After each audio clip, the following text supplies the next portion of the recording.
For the last 3 months, I have been taking part in Ms. Bloom's Bohemian Rhapsody live series map. If you haven't seen it yet, please go watch it. It was so fun to make, everybody did so good, and Ms. Bloom did an amazing job hosting. I had the honor of doing part 36, which looks like this.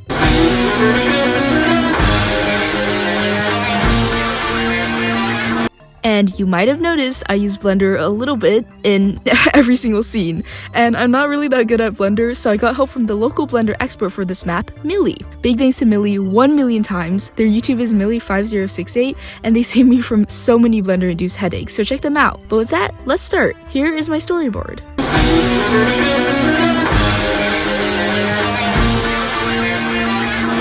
All the scenes I have been given here have been portrayed in some way in my Mad Dog wildlife animation, so for this map part, I really want to create a new, more dramatic interpretation of my scenes.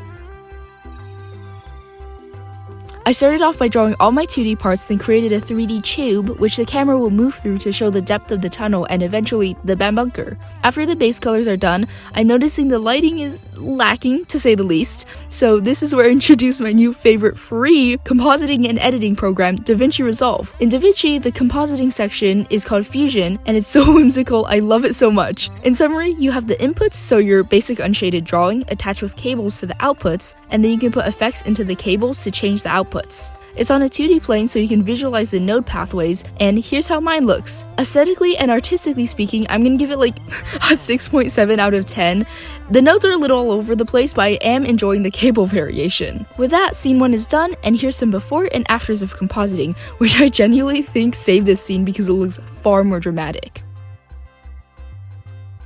So, the main beef I had with this scene was the nighttime lighting with everything illuminated by this diabolically bright comet behind Joel. But I tried messing around with the colors for a bit, and after a while, I've decided I have way too many individual objects, and I'm honestly fine with how the lighting looks anyways, so it's time to go layer in Blender. Oh wow, it's gorgeous from this angle. Oh, okay.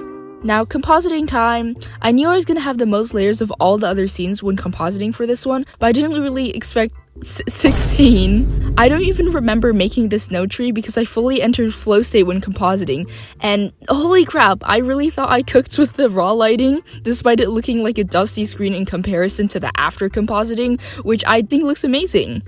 But you know what's even better? My node setup. It's a 9 out of 10. It's giving slime mold, and I'm really enjoying how centralized and circular and nice it is. For this scene, it's definitely the most complex I've had yet, since I'm expected to draw Joel's car, and whoa, we can see how that went on my animatic. So to resolve this, I went on free3d.com, and I got this Dodge Charger model by TH Macker. And just a tangent to say that I have an unmeasurable amount of love for people who post free 3D models.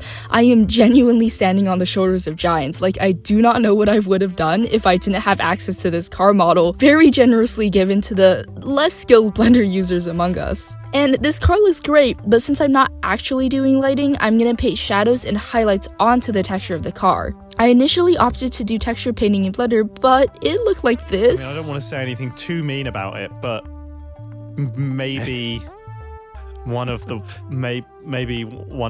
just say it, Mumbo, let it out, buddy. Maybe one of the worst things I've ever seen in my entire life. So, feeling dejected, I returned back to my beautiful, comfortable 2D drawing program Krita and made a mock-up of how I wanted the car's colors to look. The idea is that I go so abstract impressionism that you forget that it's even a car that has like metallic and reflective surfaces. With Blender texture painting not working, I had to work with the UVs, which is like the flat version of the car. I was trying to avoid this because this is what the UV looks like. There's more islands than the Philippines, and I do not know where any of them correspond to on the car. But I really had no other choice, so I just thugged it out, put the UV back onto the car, and it is so pretty now. Like, UVs were so grueling that I was kind of tearing up a little bit seeing the repainted car for the first time, because it's finally normal, and I didn't think I had that in me. After putting a mannequin into the car, I went to go draw Joel. I had to rework his wildlife design because I really don't like it anymore, so here's the before and the after.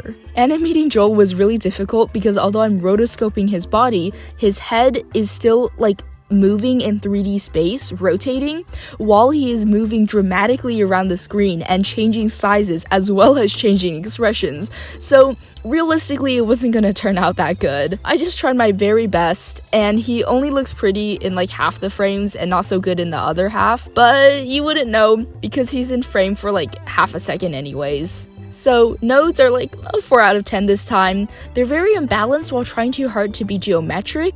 So like, I mean, they work, but I feel like they're not very like aesthetically pleasing. In conclusion, this whole project took about like 100 to 120 hours for 5 seconds of animation. I mean, it was worth it though. Once again, thanks Millie so much. Check out their socials. Watch the map if you haven't. Watch the map again if you have. Check out the playlist of all the artists' videos. And before I go, just a few more times for the road.